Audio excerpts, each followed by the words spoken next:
Esse relato chegou até mim de um jeito que eu não consigo explicar sem parecer exagero. Às 4 noites, eu abri a caixa de correio e encontrei um envelope sem remetente, sem CEP, sem nada. Só meu nome escrito à mão. Certo demais, como se quem escreveu tivesse copiado de algum lugar. O papel estava úmido, com cheiro de estrada e fumaça, e tinha barro seco na dobra, como se tivesse passado dias dentro de bolso, sacola, bota, sei lá.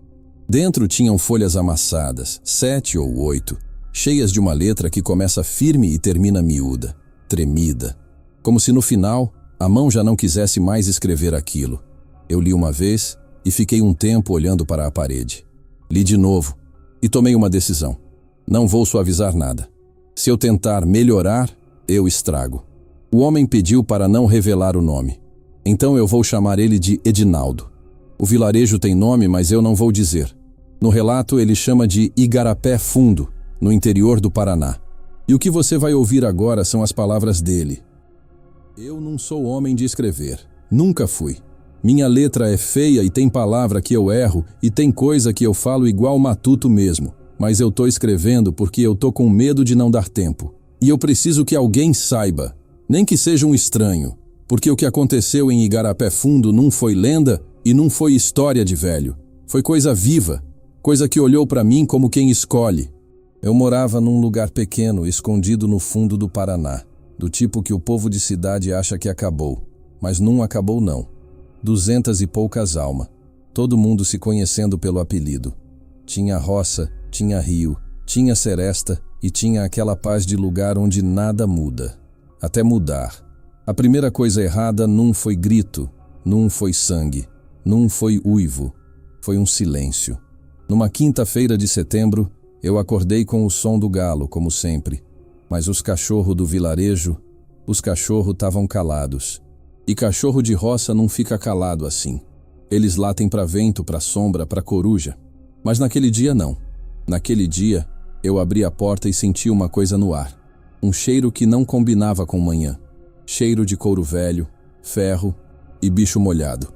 A notícia correu rápido. O gado do seu Benedito. Quando eu cheguei no pasto, já tinha homem em volta, todos parados como se tivessem esquecido como se mexe. 3 reis no chão. E o jeito que elas estavam, eu vou falar, mas queria não falar. Não era morta. Era como se alguém tivesse feito questão. Barriga aberta, mas não rasgada de unha de onça. Aberta com força, como mão de gente abrindo o saco.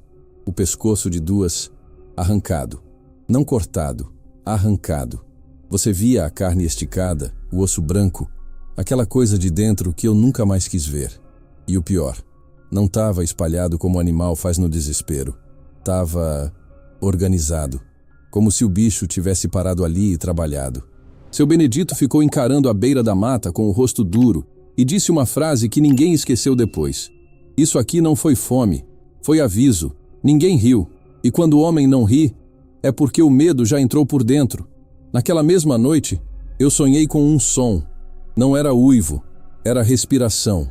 Respiração perto, como se tivesse alguém do lado da minha cama, cheirando o meu rosto.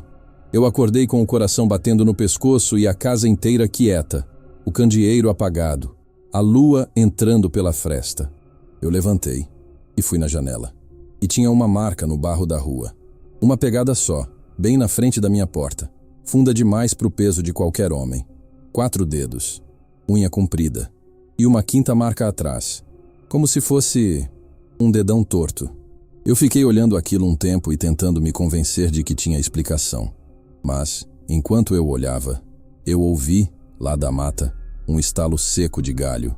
E a sensação foi como se alguém tivesse me visto. Eu fechei a janela devagar. Tranquei. E naquele instante, bem perto da minha casa, eu ouvi um som que eu nunca ouvi na vida. Um arranhar leve, como unha passando em madeira. Só que não era na porta. Era na parede. Como se alguém estivesse contornando minha casa pelo lado de fora, com o dedo ou com a garra. E aí veio a primeira coisa que me fez perceber que eu não estava imaginando. Uma voz. Baixa, rouca, falando quase colado na parede. Falando meu nome. Edinaldo, eu congelei. Ninguém chama o nome da gente desse jeito. como se estivesse provando a palavra na boca, como se tivesse aprendido e quisesse ver se encaixa. Eu não respondi. Eu não tive coragem. E a voz veio de novo, mais perto da porta. Edinaldo, abre. Aí sim eu entendi que o inferno tinha aprendido a bater. No outro dia cedo, eu contei para minha mãe. Ela me olhou com aquela cara de quem já viu muito e não quer confirmar. Ela só disse, não fala isso alto. E me mandou buscar sal grosso e colocar nos cantos da casa e benzer a porta. Eu fiz. Não por fé, por desespero. Eu queria acreditar que era algum maluco da região, algum bêbado, algum caçador.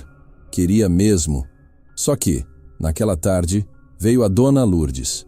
Dona Lourdes morava na última casa do vilarejo antes da mata começar. Uma casa baixa, de madeira escura, com varanda e rede. Ela era viúva, velha, sozinha. O filho dela foi chamar para tomar café e ela não respondeu. Forçaram a porta. Encontraram a velha debaixo da cama, encolhida no canto, agarrada numa imagem de Nossa Senhora com tanta força que parecia que a santa era o último pedaço do mundo que sobrou. E a Dona Lourdes estava viva, mas tinha uma coisa faltando nela, o ouvido, arrancado. Não cortado, não. Arrancado com uma brutalidade que deixou um pedaço da cartilagem virado para dentro, cheio de sangue já preto. E o lençol dela tinha marcas de unha, como se ela tivesse sido puxada. Os homens ficaram tentando entender, perguntando, e ela tremia e rezava ao mesmo tempo. E entre uma reza e outra, ela disse uma frase que ninguém quis repetir depois. Ele ficou na minha janela, me olhando, e sorriu. Eu lembro de olhar para o chão quando ouvi isso, porque eu senti vergonha do medo. Vergonha de ter vontade de correr. Homem tem dessas idiotices. Só que naquela noite, quando o sol foi embora, o vilarejo inteiro fechou porta cedo. Eu sentei com uma espingarda velha no colo, o facão do meu pai do lado, e fiquei olhando a janela como se ela fosse televisão mostrando meu fim. E perto de meia-noite, os cachorros começaram a latir. Todos, de uma vez. Não era latido de visita. Era latido de pânico. De animal que tá vendo algo que a gente não tá vendo. E aí, o latido parou. Não foi diminuindo. Parou como se tivessem tapado a boca do vilarejo inteiro. E no silêncio, eu ouvi de novo. Arranhado na parede. Lento. Raspando. E a voz bem baixa, de novo, do lado de fora. Edinaldo, eu sei que você tá acordado. Eu senti meu corpo inteiro ficar frio, como se o sangue tivesse virado água. Eu encostei o cano da espingarda na porta, e ele bateu. 3 batidas. Não forte, controlado, educado. E falou, abre, eu só quero conversar. Eu não abri, mas eu ouvi o sorriso na voz. E aí, do outro lado da porta, uma coisa aconteceu que eu nunca vou esquecer. Ele respirou fundo, como se tivesse cheirando o ar por baixo da madeira. E disse, tem gente aí dentro, além de você. E eu entendi que ele estava sentindo minha mãe. Depois daquela noite, eu comecei a viver como quem vive escondido dentro da própria casa.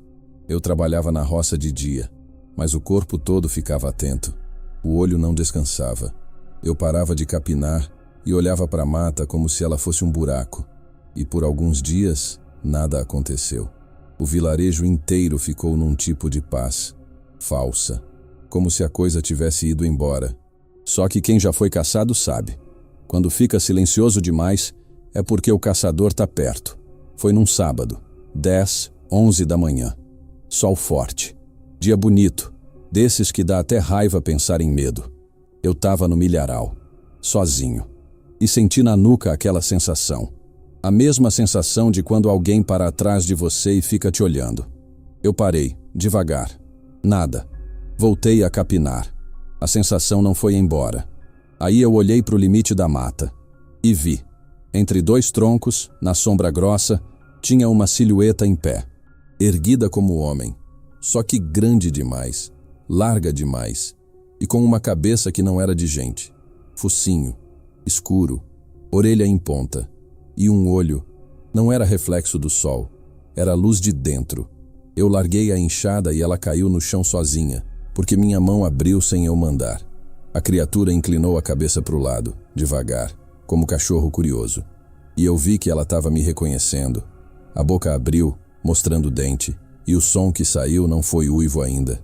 Foi uma coisa entre riso e rosnado, como se ela estivesse se divertindo de verdade. Eu fiquei parado, travado, e senti o pânico subir como febre. A criatura deu um passo, só um, e naquele passo eu entendi a distância real. Ela estava mais perto do que eu achei. O sol não espantava, a luz não ajudava, nada ajudava. Eu corri sem olhar para trás, com o coração batendo na garganta, e eu juro por Deus que ouvi, atrás de mim, galho quebrando com um ritmo humano, como se ele estivesse correndo em duas pernas. E enquanto eu corria, eu ouvi uma última coisa, um sussurro, como se fosse vento entrando no ouvido. Hoje à noite, você vai abrir. Eu cheguei em casa e tranquei tudo. Minha mãe perguntou o que foi e eu não consegui responder. Só fiquei sentado no chão olhando para a porta, porque naquele dia eu percebi. Ele não estava atacando aleatório. Ele tinha escolhido a casa. Ele tinha escolhido a minha porta. Ele tinha escolhido eu. Naquela noite, ninguém no vilarejo dormiu. Você sente quando algo está errado antes mesmo de acontecer. O ar muda, fica pesado. Os sons ficam mais distantes, como se o mundo estivesse prendendo a respiração junto com você. Minha mãe ficou sentada na cama, com o terço enrolado nos dedos. Eu fiquei na cadeira, com a espingarda no colo, olhando a porta como se ela fosse respirar. O relógio da parede marcou 11 horas. Nada. 11h30. Nada. Meia-noite. Foi quando os cachorros começaram. Um latido só, lá longe. Depois outro. Depois todos. Mas não era latido de aviso. Era latido de desespero. E aí veio o grito. Não foi perto da minha casa. Foi 2 ruas abaixo. Um grito de homem, rasgado, interrompido no meio como se alguém tivesse fechado a garganta dele com a mão. Minha mãe agarrou meu braço com tanta força que os dedos dela doeram depois. Não sai, ela disse. Mas eu já estava de pé, porque o grito, eu conhecia aquela voz. Era o Jonas, meu primo. Eu abri a porta devagar. A rua estava iluminada pela lua cheia, clara demais, branca demais. E por um segundo, tudo parecia parado, como se nada tivesse acontecido. Aí eu ouvi-o arrastar. Um som pesado, úmido, vindo da direção da casa dele. Eu dei 2 passos para fora e vi. A porta da casa do Jonas estava aberta, não arrombada, aberta, como se alguém tivesse entrado, e depois saído com calma. E no meio da rua tinha um rastro, sangue, fresco, escuro, arrastado. Minha mão tremia na espingarda, mas eu andei mesmo assim. Porque o medo é grande, mas deixar alguém para trás é maior ainda. Eu segui o rastro até a frente da casa. A janela estava quebrada. Não para fora, para dentro. E foi aí que eu ouvi. Respiração. Lenta, pesada. Vindo de dentro da casa. Eu parei. Meu corpo inteiro gritava para eu correr. Mas eu fiquei. E naquele silêncio, uma coisa arranhou o chão lá dentro. Devagar. Como unha passando em madeira. E então, uma voz. Não a voz do Jonas. A outra, baixa, rouca, quase curiosa. Você veio. Eu não respondi. Não consegui. A respiração lá dentro ficou mais funda, mais próxima. E então ele disse, eu senti você chegando. Minha mão apertou o gatilho, mas eu não atirei. Porque naquele momento, uma coisa aconteceu que eu nunca vou esquecer. Ele riu. Não um rugido, um riso, baixo, humano demais, e começou a andar na direção da porta. Passo, passo, passo. Cada passo fazia o assoalho gemer. E então ele apareceu. Primeiro, a mão, grande demais, coberta de pelo escuro, com dedos longos e unhas curvas como faca. Depois o braço, depois o focinho. E quando o resto do corpo saiu da sombra, eu vi ele inteiro pela primeira vez sob a luz da lua. Mais alto que qualquer homem. O peito subindo e descendo com respiração viva. Os olhos, olhando direto para mim. Não como animal olha, como gente olha. Como se me conhecesse. Como se estivesse feliz de me ver. Eu congelei. Ele não atacou. Só ficou ali, me observando. E então inclinou a cabeça para o lado e falou meu nome. Edinaldo. Minha espinha virou gelo. Porque eu nunca tinha dito meu nome para ele. Nunca. E ele sabia. Isso foi o pior. Se ele tivesse atacado, eu teria atirado. Se tivesse corrido, eu teria fugido. Mas ele ficou parado, me olhando, respirando, escolhendo. E então ele fez uma coisa que nenhum bicho faz. Ele deu um passo para fora da casa e parou bem na minha frente, a menos de 3 metros. Eu conseguia sentir o cheiro dele agora. Terra, sangue e alguma coisa podre, como carne esquecida no sol. Ele inclinou a cabeça, me estudando, e levantou a mão, devagar, como se fosse tocar meu rosto. Eu apontei a espingarda. Ele parou e sorriu. Sim, sorriu. Os lábios puxaram para trás, revelando os dentes grandes demais. E naquele instante eu entendi uma coisa que nunca mais saiu da minha cabeça. Ele não tinha pressa, porque ele sabia que podia voltar. E então, com um movimento simples, ele virou de costas e foi embora, andando, sem correr, sem medo, como dono do lugar, desaparecendo na direção da mata. Eu fiquei ali parado, sem entender. E então eu ouvi um som atrás de mim, um gemido fraco. Eu virei. O Jonas estava vivo, caído no chão da sala, coberto de sangue, respirando raso, mas vivo. Ele não tinha matado ele, nem a mim. Naquela noite, eu entendi uma coisa pior que a morte. Ele não estava caçando comida, ele estava escolhendo, e ele ainda não tinha terminado comigo. Depois daquela noite, eu parei de viver como gente. Eu respirava, comia, falava, mas não vivia. Porque quando uma coisa daquelas olha para você e decide não matar, você entende que morrer não é a pior parte. A pior parte é ser deixado. Minha mãe percebeu primeiro. Disse que eu estava diferente, que eu andava calado demais, que meus olhos viviam indo para a janela, mesmo quando não tinha nada lá. Mas tinha, sempre tinha. Mesmo quando eu não via, eu sentia, como se alguma coisa tivesse me marcado por dentro. Os dias passaram arrastados. Ninguém mais andava sozinho. O vilarejo virou um lugar de portas fechadas e vozes baixas. O Jonas sobreviveu, mas nunca mais foi o mesmo. Ele não falava sobre aquela noite. Só ficava sentado na varanda, olhando o nada. E toda noite eu esperava. Esperava o arranhar. Esperava a voz. Esperava ele voltar. E ele voltou. Não com barulho, não com grito, mas com silêncio. Foi numa madrugada fria, quando até os insetos tinham parado de cantar. Eu acordei sem saber por quê. Meu corpo inteiro arrepiado, como se alguém estivesse me olhando. E estava. A janela do meu quarto estava aberta. Eu tinha certeza absoluta que tinha trancado. O vento entrava devagar, mexendo a cortina. E o cheiro, o mesmo cheiro. Terra molhada, sangue. E ele. Eu não me mexi, não respirei, porque eu sabia. Ele estava ali, dentro da casa. O assoalho rangeu. Um passo, depois outro, pesado, controlado, sem pressa, parando do lado da minha cama. Eu sentia o calor dele antes mesmo de ver. E então, a respiração, lenta, direto no meu rosto. Eu abri os olhos, e ele estava ali, curvado sobre mim, o focinho a centímetros da minha pele, os olhos brilhando naquela luz que não vinha de fora. Ele não atacou, não rosnou, só me observou, como se estivesse procurando alguma coisa, como se estivesse esperando. E então ele fez uma coisa que até hoje eu sinto quando fecho os olhos. Ele encostou a mão no meu peito, a garra, devagar, sobre meu coração. Eu senti a ponta das unhas pressionando a pele, sem cortar, sentindo, contando as batidas. 1, 2, 3. E ele inclinou a cabeça, como se estivesse satisfeito com o que encontrou. E então, ele falou: "Eu sinto você." A voz era baixa, não saía da boca, saía de dentro dele. Eu tentei gritar. Meu corpo não respondeu. Ele aproximou o rosto ainda mais e inspirou fundo, como se estivesse me cheirando por dentro. "Você é forte", ele disse. E então ele pressionou a garra um pouco mais. A ponta rompeu a pele. Só o suficiente para sangrar. Só o suficiente para marcar. Eu senti o sangue quente escorrendo. Ele olhou e sorriu. E então ele foi embora. Simples assim. Saiu pela janela, como se nunca tivesse existido. Eu fiquei ali, imóvel, olhando o teto, sentindo o sangue secar no peito. E naquele momento, eu soube. Ele não tinha vindo me matar. Ele tinha vindo me escolher.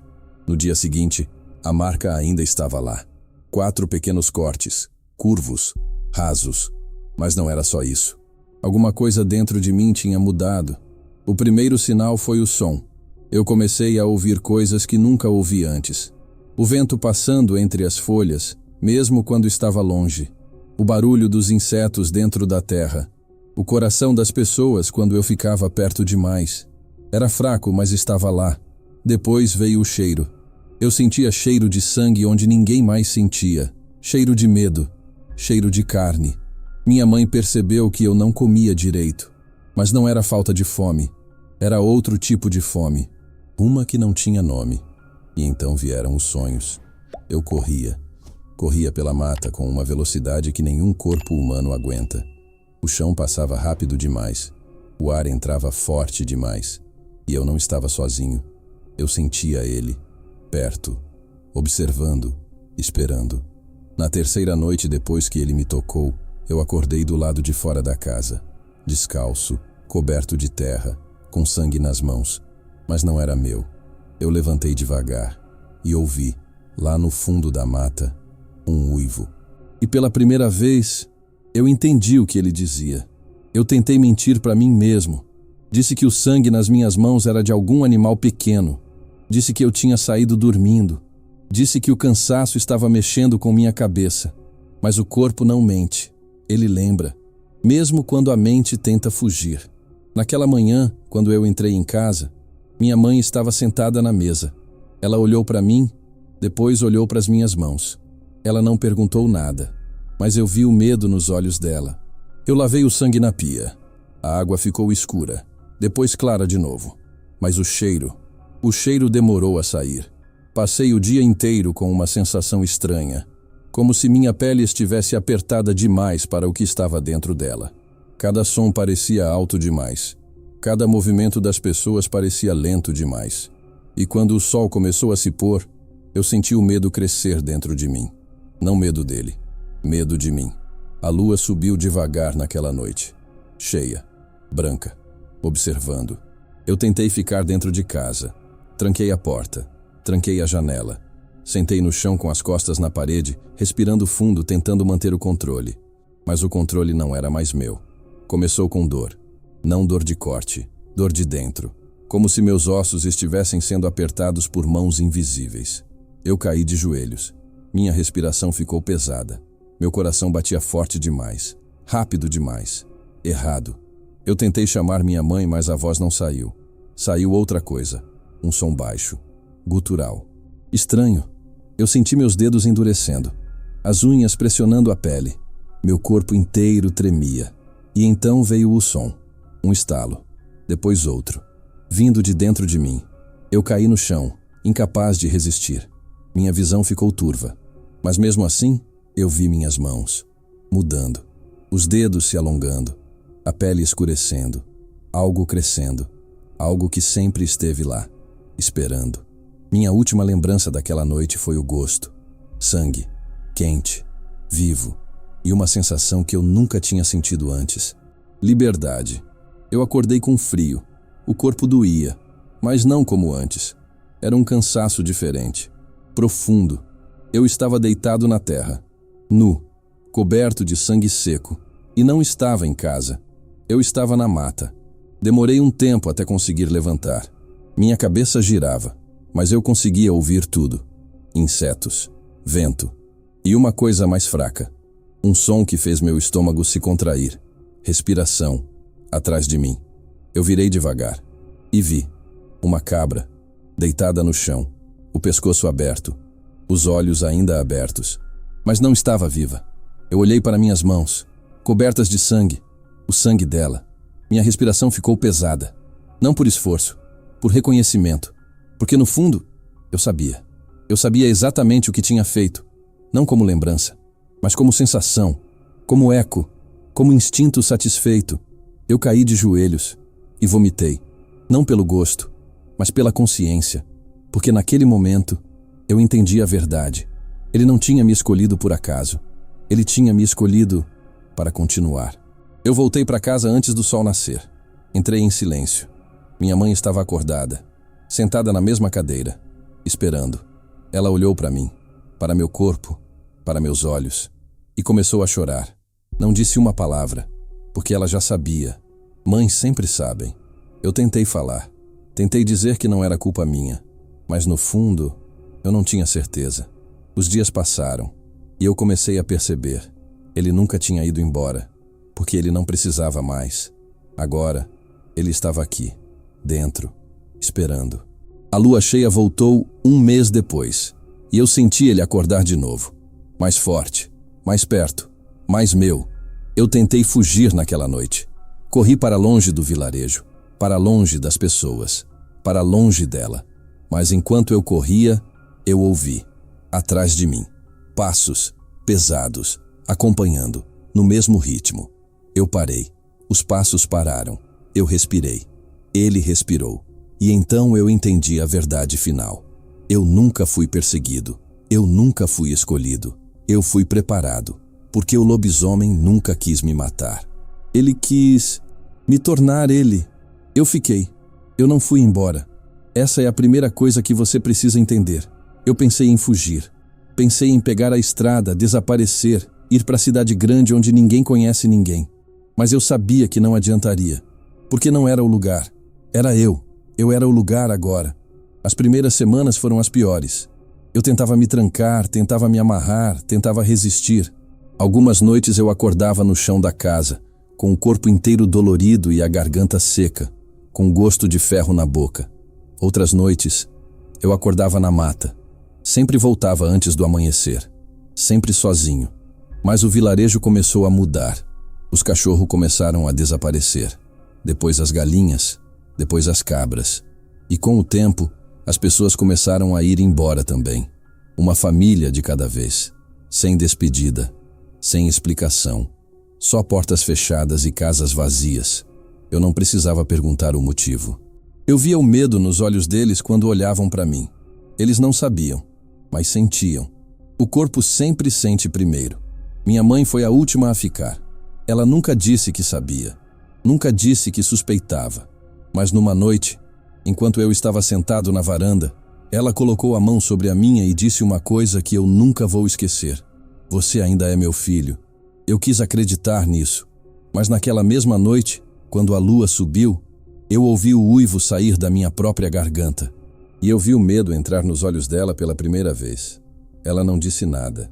Mas no dia seguinte, ela foi embora, sem olhar para trás. Eu nunca mais vi minha mãe. E eu não culpo ela, porque naquele ponto, nem eu sabia mais o que eu era. Hoje, não mora mais ninguém em Igarapé Fundo. As casas estão vazias, as portas abertas. O vento entra e sai sem pedir licença. A venda do Zequinha ainda está lá, com as prateleiras cobertas de poeira e as garrafas vazias no balcão. O milharal cresceu sem dono. A igreja ficou em silêncio. E eu fiquei também, porque alguém precisa ficar. Alguém precisa lembrar. Durante o dia eu ainda sou eu. Eu ando pelas ruas vazias. Eu entro nas casas abandonadas. Eu sento nas varandas onde um dia houve vida. Mas quando a noite chega, eu sinto ele acordar, mais forte agora, mais natural, como respiração. Eu não luto mais como antes, porque lutar não muda o que já foi feito. Eu só vou para a mata e deixo acontecer. Eu nunca ataquei ninguém de fora. Nunca fui atrás da estrada. Nunca saí dos limites do vilarejo, porque no fundo, eu ainda lembro, eu ainda escolho. Mas eu sei que isso não é garantia de nada, porque ele ainda está aqui, esperando, crescendo, se fortalecendo. E eu sinto que um dia eu não vou voltar. Se você está ouvindo isso agora, é porque eu ainda estou vivo, ou pelo menos ainda estou aqui. Eu escrevi essas páginas porque eu precisava que alguém soubesse. Porque o pior de tudo não é a dor, nem a fome, nem a transformação. É a solidão. Ele cresce na solidão. Ele se alimenta dela. Foi assim comigo. Foi assim com o outro antes de mim. E vai ser assim com o próximo. Porque o lobisomem não morre. Ele passa adiante, ele espera, ele observa, ele escolhe. Se um dia você ouvir um arranhar na sua porta, se ouvir alguém chamar seu nome na madrugada, não responda, não abra, porque no momento em que ele souber quem você é, já é tarde demais. Tem uma coisa que eu nunca contei até agora. Na última vez que eu vi ele, Antes de virar o que eu virei, aconteceu uma coisa que eu não entendi naquele momento. Naquela madrugada, quando ele entrou no meu quarto e encostou a garra no meu peito, ele ficou me olhando por um tempo diferente. Não como quem caça, como quem reconhece. E por um segundo, eu vi o olho dele direito. Não a luz. Por trás da luz, era um olho velho, humano, cansado. E naquele instante, uma memória veio na minha cabeça que não era minha. Um homem, magro, andando sozinho pela rua do vilarejo anos antes. Um homem que morava no fim da estrada. Um homem que desapareceu quando eu ainda era criança. O nome dele era Anselmo. O velho Anselmo. O mesmo que o povo dizia que tinha ido embora. Mas ninguém nunca viu ele ir. Naquela hora, olhando nos olhos da criatura, eu entendi. Ele não tinha ido embora. Ele tinha ficado. Esperando. Esperando alguém crescer. Esperando alguém ficar sozinho o suficiente. Esperando eu. E quando ele encostou a garra no meu peito, ele não estava me ferindo. Ele estava passando. Esse foi o relato. E como sempre digo, algumas histórias não terminam quando são contadas. Elas continuam, esperando. Boa noite e bons pesadelos.